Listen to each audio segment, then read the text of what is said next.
Hola, muy buenas tardes, o buenos días, o buenas noches, depende del horario que estén viendo esta clase. Hoy nos juntamos en nuestra segunda clase del curso de inclusión de estudiantes con TEA a nivel inicial y primaria. Bueno, recordarles que en la clase anterior vimos qué es el autismo de forma más general, lo que tiene que ver con las bases neurobiológicas, el proceso diagnóstico y todas las situaciones que envuelven a alguna familia o algún contexto más próximo que esté relacionado con el diagnóstico y acercamiento del conocimiento del autismo. En esta segunda unidad vamos a tratar de ver de forma general y algunas más específicas de las barreras para el aprendizaje y la participación, tanto social y educativa, que va a ser nuestro eje de la clase número 2. Y la evaluación, al igual que la sesión anterior, es a través de la presentación que yo le estoy dando.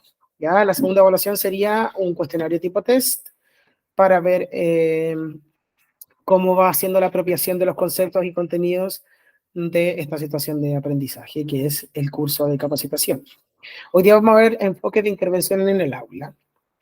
Siempre para comenzar a hablar sobre inclusión o sobre alguna situación que tiene que ver con el aprendizaje y la participación desde un enfoque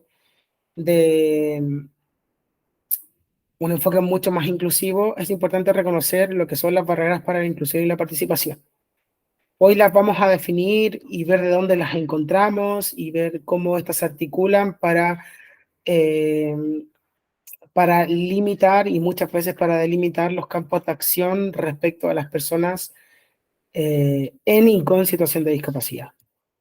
Es importante entender que la educación es uno de los principales medios para fomentar el desarrollo humano en cualquiera sea, en cualquiera, disculpen, sean los niveles. Hay que entender que existen niveles de educación, un nivel el preescolar, un nivel primario, secundario y terciario, que son aquellos que ingresan a la universidad.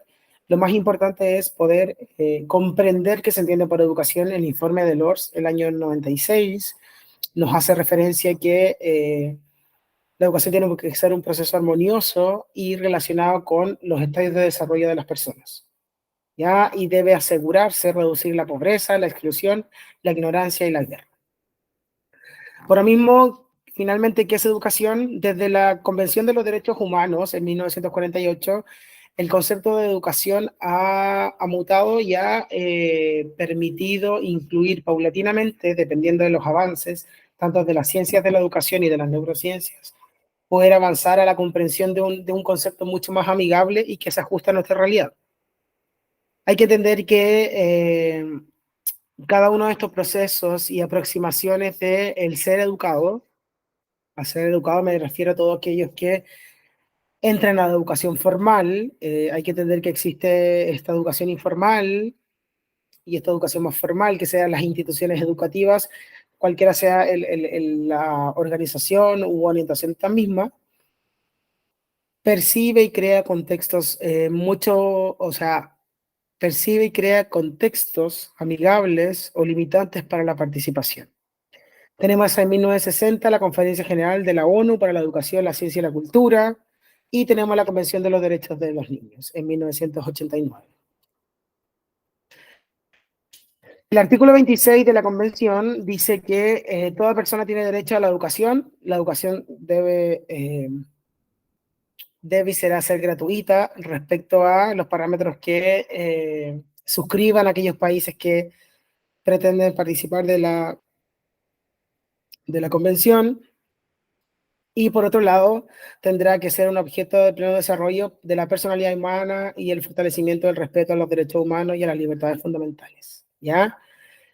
Porque es importante siempre situarnos desde el contexto más macro para luego ir al más micro.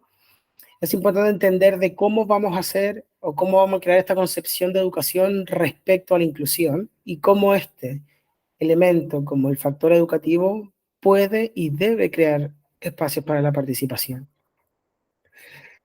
La Organización de Naciones Unidas para la Cultura y las Ciencias dice que todas las mujeres y hombres tienen derecho a la educación, articulado y protegido por la Declaración Universal de Derechos Humanos y el reconocido con uno de los 5 derechos básicos, el derecho a la educación, proporciona a los individuos y a la sociedad las capacidades y conocimientos críticos necesarios para convertirse en ciudadanos empoderados, disculpen, capaces de adaptarse al cambio y contribuir a una sociedad económica en la economía y la cultura. Por eso es importante mencionar y hacer como hincapié en el tema de la educación para todos. La educación no se debe ver como un privilegio para algunos, sino que debe situar a todos como sujetos de ser educados y crear estos mecanismos para que socialmente todos y todas podamos participar. Ya es importante también concebir como algo fundamental para el desarrollo de las sociedades, independiente de la cultura, e independiente de la situación geográfica donde me encuentre, a la educación como un derecho. Ya el Foro Mundial de Educación en el año 20 consagra como los lineamientos para la educación 2030, donde dice que es importante la participación efectiva en la sociedad, no solamente pasa por instalar o crear estos espacios de participación, sino que hay que mantenerlos en el tiempo y crear las orientaciones y acciones mínimas para que todas las personas puedan participar. ¿Ya? Hay que entender que la noción de inclusión, ¿por qué es importante en esta clase mencionar la noción de inclusión? Porque en clases posteriores vamos a hablar de un concepto ya sabido, ¿ya? Claramente desde el año 1978 en el informe de Warnock, la consagración del concepto de inclusión o de integración estaba centrado en el estudiante que era distinto, en la diferencia, ¿ya?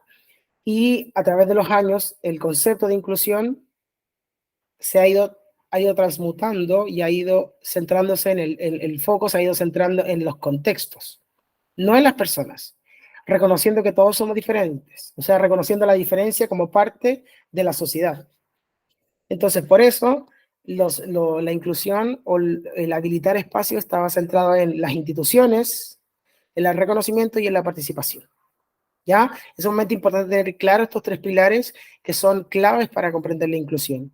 O sea, el tránsito va desde una persona que es diferente hacia reconocer que todos somos distintos y en base a eso voy a dar o a generar una respuesta educativa dependiendo de esta diferencia.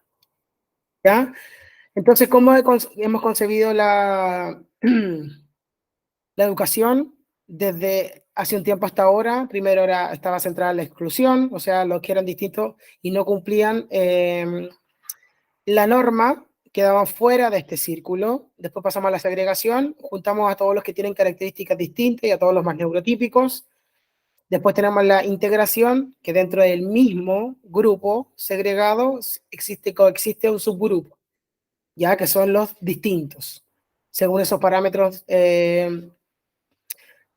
sociales. Y tenemos la inclusión, en donde estamos todos en el mismo círculo y todos tenemos las mismas posibilidades para participar en cualquiera de los contextos que yo me quiera involucrar. ¿Ya? Y cuando me refiero a cualquier contexto, participar de un grupo de scout, realizar algún deporte, compartir en fiesta con mis amigos, salir de discotecas, incluso tener relaciones sexuales y todo lo que tenga que ver con el desarrollo de la persona en sí. Ya es sumamente importante no infantilizar los procesos y dar las respuestas adaptadas a las necesidades que tiene cada persona. Por lo mismo, la guía para la inclusión, que yo se las voy a cargar, busca y responde crear estos contextos mucho más amigables para los centros escolares. Ya nos vamos a centrar en esta parte de la clase solamente en centros escolares, comprendiendo que es el elemento que le va a permitir, disculpe, la transformación de su contexto más próximo, ya que todos debemos participar y educarnos a través de estos sistemas más formales. Ya existen estos sistemas más alternativos, pero hoy nos vamos a centrar en sistemas más formales de escuela. Ya están las orientaciones para la inclusión de Tony Wood y Mel del año 2015. Ya van a cumplir 10 años estas guías para la inclusión, que se las voy a pasar a presentar ahora. ¿Ya? No olvidar que desde la conceptualización de inclusión o de educación inclusiva hay que entender estos tres grandes áreas. Ya hay que entender que la educación inclusiva es un proceso. Nadie se puede llamar o 100% inclusivo. Hay que entender que los parámetros de la inclusión van cambiando, las necesidades de las personas que participan de ese contexto van cambiando. O sea, la inclusión es un proceso donde yo me detengo, analizo y luego creo nuevas orientaciones. Principalmente está centrado en la eliminación de las barreras. ¿Pero qué barreras? Tenemos barreras de acceso, de participación y aprendizaje.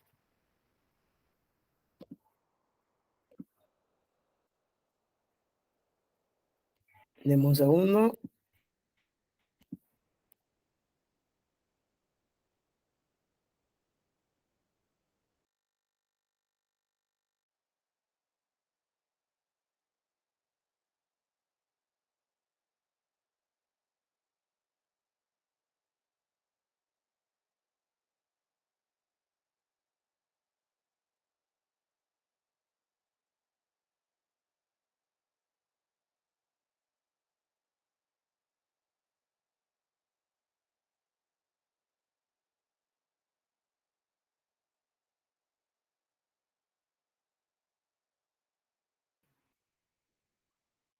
Ahora sí, me había dado un atisbo de tos fulminante porque estoy con una alergia terrible. Entonces, resumiendo, la educación es un proceso que elimina las barreras y nos permite reconocer dónde se encuentran esas barreras. Puede ser a través en el acceso a la educación o en el acceso a cualquier, en la participación y en el aprendizaje. ¿Por qué la educación es, la inclusión, disculpen, es un proceso? No se trata del logro de determinados objetivos y debe ser asumida, como yo les comentaba, como una búsqueda constante. Al cambiar las necesidades o al suplir esos objetivos, hay que cambiar los objetivos para responder a la diversidad. Ya hay que tener claro que la inclusión no es una meta y la inclusión no es un fin en sí misma. No me puedo decir soy 100% inclusivo, sino que la inclusión es un proceso que va supliendo o que va mencionando o ayudando a las personas a comprender su mundo y aprender a trabajar en él. Comprendiendo que trabajar no solamente no estamos hablando del fin económico, sino que estamos hablando del fin de la participación. Ahora vamos a ver un pequeño video que nos ayuda un poco a resumir lo que son las barreras. Ya voy a parar un poquito mi cámara para no tener problemas con cargar el video. Así que voy a apagar mi cámara y el micrófono para que no tenga problemas de interferencia.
Bueno, como nos pudimos dar cuenta, este video nos ayuda un poco a resumir esta instancia de aproximación a lo que son las barreras para el aprendizaje y la participación, o más conocida como VAPS. Ahora vamos a hacer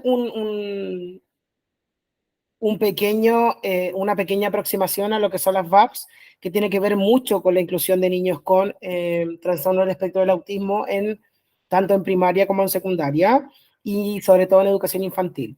Hay que entender que el currículum de cada una disculpen, de estos niveles tiende a homogeneizar a los niños según sus niveles de desarrollo y según sus niveles de edad. ¿Ya?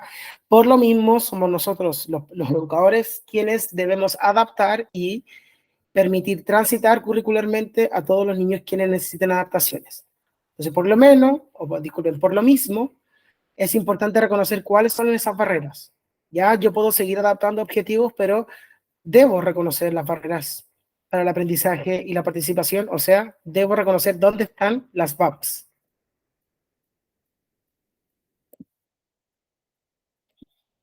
Ya, seguimos. ¿Qué son las VAPs? ¿Qué son las barreras que yo les mencionaba?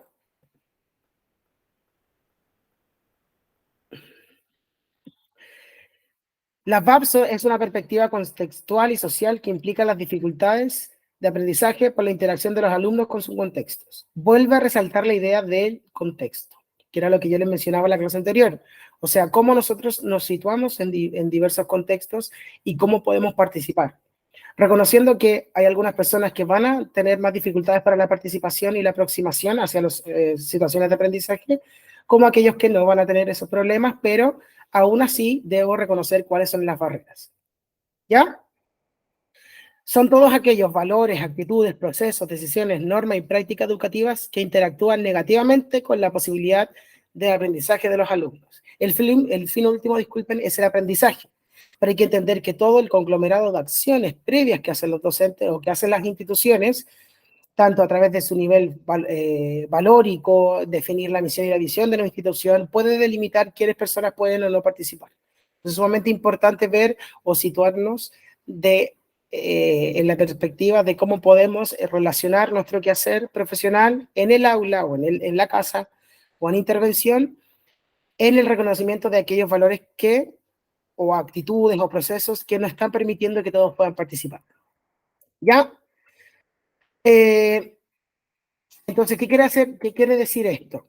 Que el sujeto no se ve como aquel que tiene las necesidades educativas específicas o necesidades educativas especiales, sino que es el contexto quien no permite que este niño pueda interactuar. O sea, volvemos a la clase anterior, la persona o el sujeto educando no es quien tiene el problema, sino que es el contexto que no permite que a través de no permite por las barreras que existen, ¿ya? O sea, por eso se crean las barreras para el aprendizaje y la participación. Las necesidades educativas especiales son dificultades que presentan determinados estudiantes para aprender y participar durante su escolaridad, en cualquiera de las modalidades, en cualquiera de las edades y en cualquiera de los contextos educativos, ¿ya? Y la responsabilidad mayor en el sujeto diferente y se cae en la etiquetación. O sea, se da toda la responsabilidad al sujeto que es distinto y no al contexto que no permite que se adapte a esta nueva forma de aproximarse a su contexto. ¿Ya? Y nos encontramos con muchos niños y niñas o adolescentes, incluso adultos en la universidad, que tienen este problema de aproximación a su contexto y que no les permite participar. Entonces, las barreras encontramos en las instituciones educativas y laborales.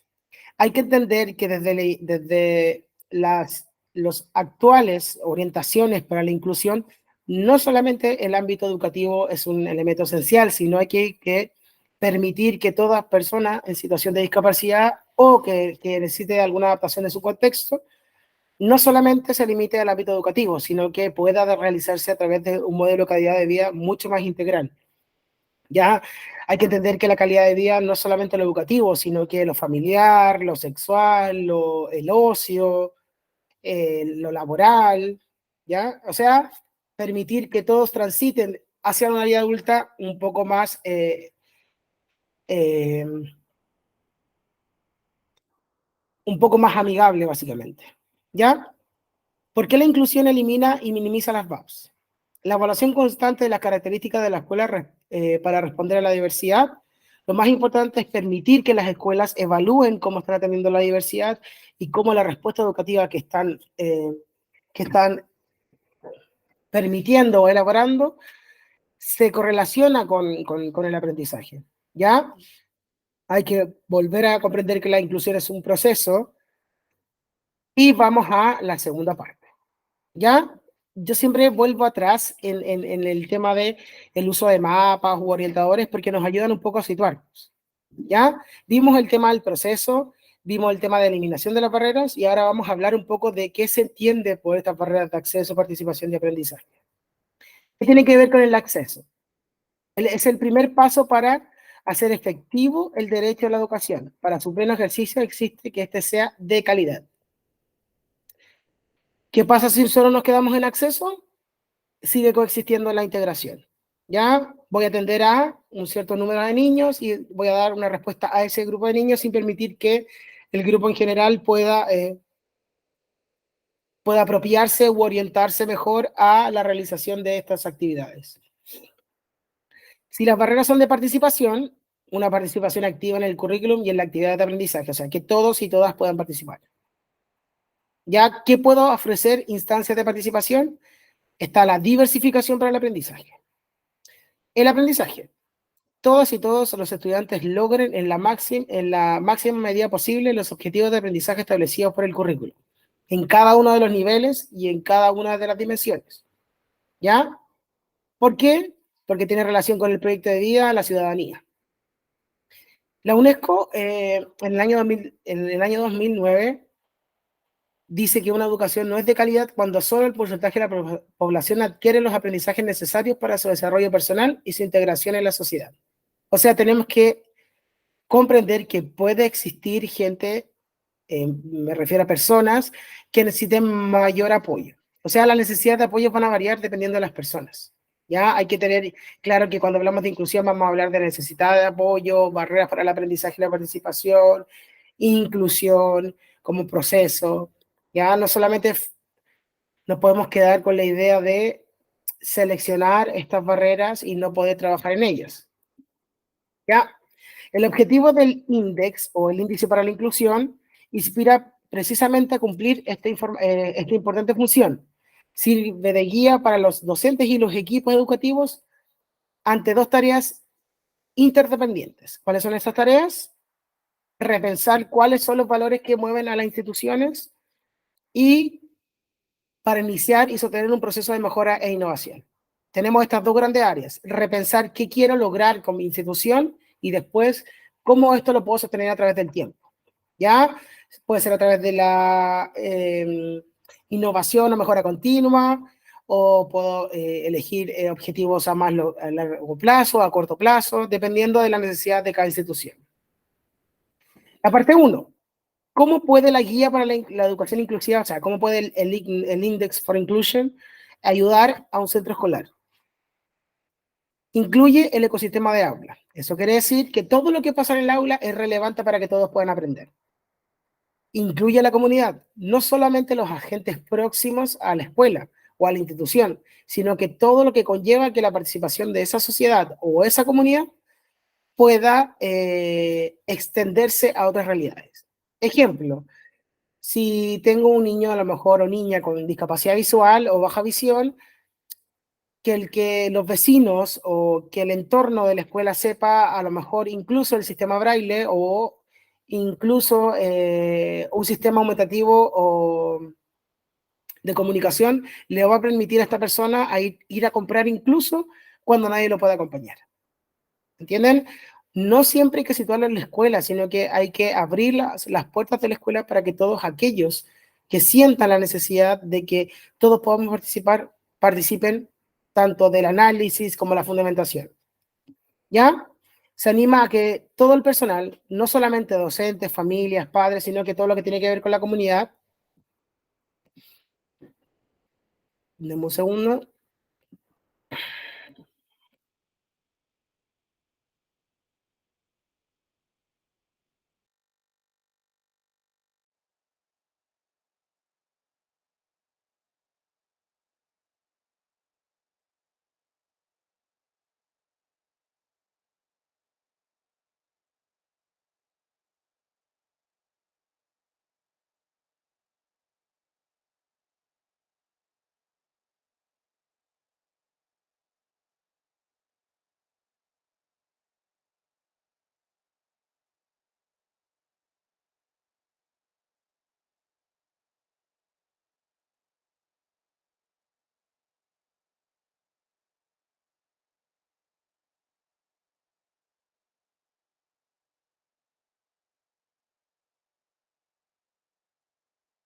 Disculpen, fui a buscar un vaso de agua porque me daba esta tos fulminante y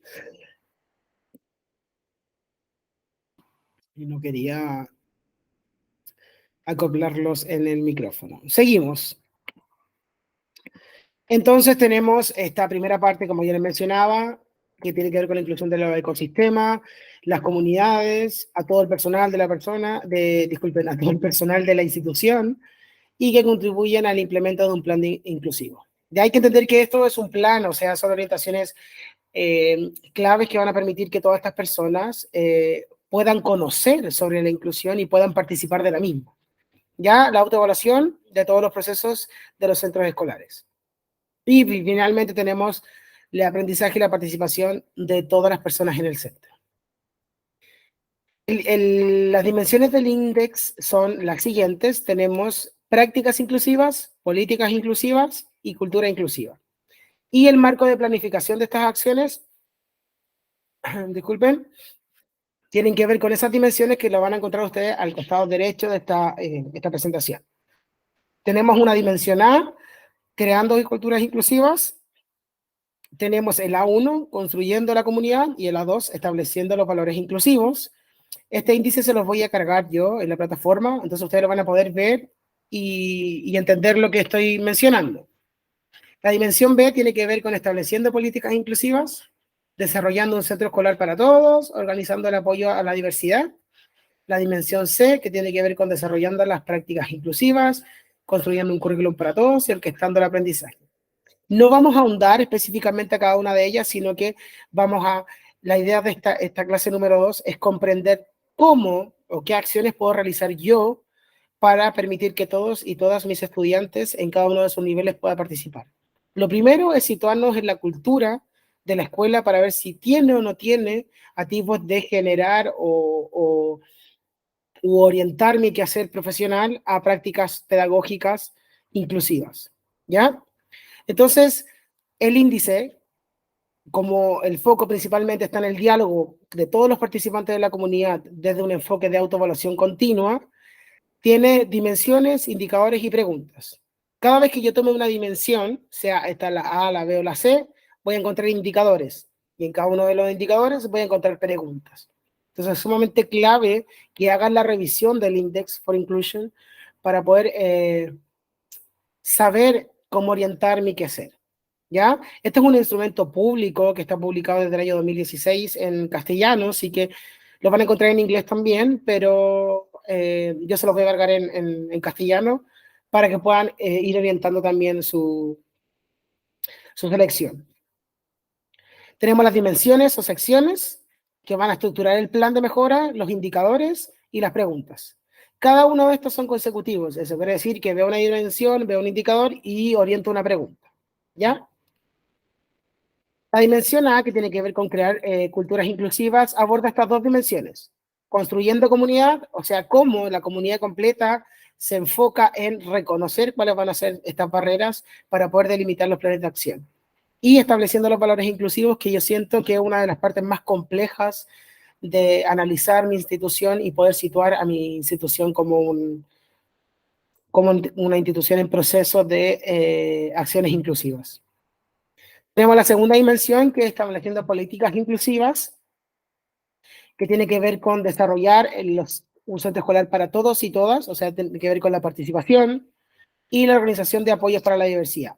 En esta organización de apoyos para la diversidad pueden intervenir todas aquellas personas que trabajan en la comunidad, ya sean asistentes para la educación, profesionales de la educación, profesionales no educativos, ya sea doctor, fonoaudiólogo, logopeda, terapeuta ocupacional, kinesiólogo, fisioterapeuta, tener comunicación efectiva con todos los que atienden a la persona en situación de discapacidad si existiese. Lo más importante es mantenernos siempre comunicados, ¿ya? Y la C, desarrollar prácticas inclusivas, que tiene que ver netamente en cómo yo enfrento o articulo esta orientación más curricular del aprendizaje hacia ya objetivos más concretos para el logro de estos aprendizajes.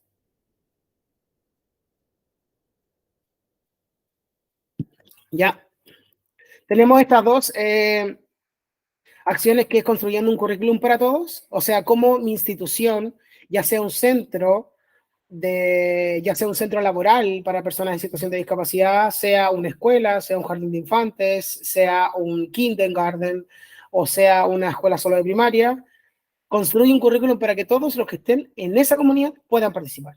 ¿Ya? Y disculpen, orquestando el aprendizaje tiene que ver cómo voy a llevar a cabo esas acciones curriculares para que finalmente tengan algún impacto en el aprendizaje del universo o del ecosistema de aula que estoy trabajando. ¿Ya? Entonces vamos a entrar un poco a conceptualizar qué se entiende por cultura escolar. ¿Ya? Tiene que ver con la forma de vida que se va a desarrollar dentro de la escuela. Son los conjuntos de valores y actitudes presentes en la comunidad, en todos los que participan en la comunidad, y la cultura es la base de la comunidad educativa. Ya ser una institución reconocida por el respeto, la autonomía, la inclusión o como un proceso más inclusivo. Y vamos a comprender también qué es la cultura inclusiva. ¿Ya? La cultura tiene que ver con cualquier institución u organismo que interactúe culturalmente con otra institución. Ahora vamos a hablar un poco de la cultura inclusiva. ¿Qué es lo que es? Cada integrante es valorado, la creación de una comunidad escolar segura, acogedora, colaboradora y estimulante para todos, una cultura inclusiva guía para las decisiones y desarrolla los valores inclusivos compartidos por todos los integrantes. ¿Ya? Desde el año 2015 se ha ido como organizando o gestando el tema de la cultura inclusiva. Es la base para toda la comunidad. Establece y expresa funciones como la lengua. Podemos ver que en algunas instituciones de mi país, por lo menos en Chile, se enseña una segunda lengua, no solo el inglés, sino que una lengua más asociada a una lengua más indígena, como el mapudungún, que yo creo que ustedes también me he podido dar cuenta que algunos hablan guaraní. Entonces también es importante ver cómo se va a situar esa lengua en los espacios de participación.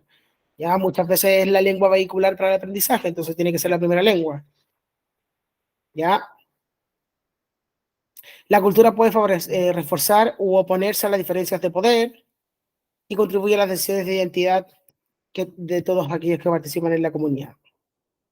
Cuando hablamos de valores inclusivos, podemos hablar de valores de estructura, que está más ligado al ámbito cultural, de donde está inmerso el centro: igualdad, derecho, participación, comunidad, sostenibilidad, de relaciones personales, respeto a la diversidad, la no violencia, disculpen, empatía, compasión, honestidad y valor, y los que tienen que ver con el espíritu, que son alegría, amor, esperanza, optimismo y belleza.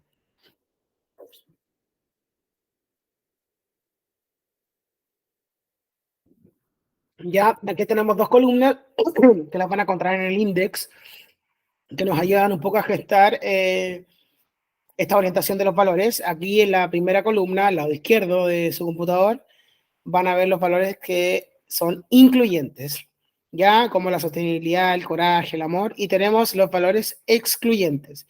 Muchas veces se tiende a pensar que o se consideran algunos de los valores que están acá y se piensa que son totalmente inclusivos, ya como la eficiencia o la eficacia también.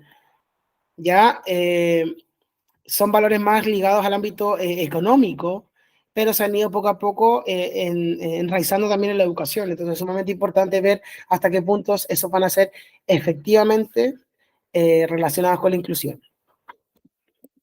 ¿Ya? Establecer valores inclusivos, ¿qué significa eso? O sea, ¿cómo me voy a situar cuando yo establezca? Voy a situarme en todos estos, o sea, en 6 acciones que debo realizar. O sea, primero partiendo claramente por los derechos, hay que entender que, como yo les mencionaba al comienzo de esta clase, todo va a estar en función de un marco de derecho y de participación. Tenemos el respeto a la diversidad, la comunidad, la participación y la sostenibilidad en el tiempo y la igualdad. Estos son como los valores más revisados este último tiempo por las comunidades educativas. Entonces, para cerrar esta idea de cómo podemos aproximarnos a la inclusión desde nuestra propia vereda, es importante conocer que tenemos que situarnos desde la visión de reconocer y poder accionar objetivos a corto y largo plazo sobre las barreras para el aprendizaje y la participación, que son las VAPs. Y comprender también que el proceso, y la inclusión, disculpen, no es un fin, es un proceso que nos va a permitir efectivamente ir evaluando nuestras instituciones para generar espacios de participación. Ya, la inclusión en este último tiempo se suscribe a un cambio del paradigma de la educación. La inclusión claramente supone una nueva ética y la inclusión pretende alterar la educación en general. O sea, viene un poco a remecer los sistemas educativos y a decir, a ver, si tengo 20 niños en aula, o ¿por qué hay 10 que no pueden participar?